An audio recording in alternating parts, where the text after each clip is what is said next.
Scendiamo dalla cima dell'Uraglio Rolo per la scala elicoidale per andare al primo piano.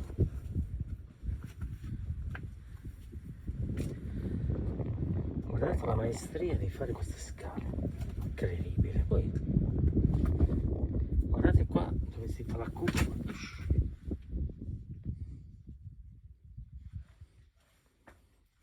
Sono delle scale, effettivamente bisogna stare attenti, delle scale maestose.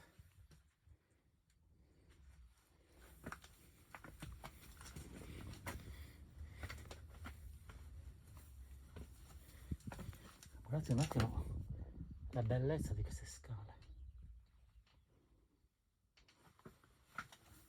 E questo poi ci porta su in alto.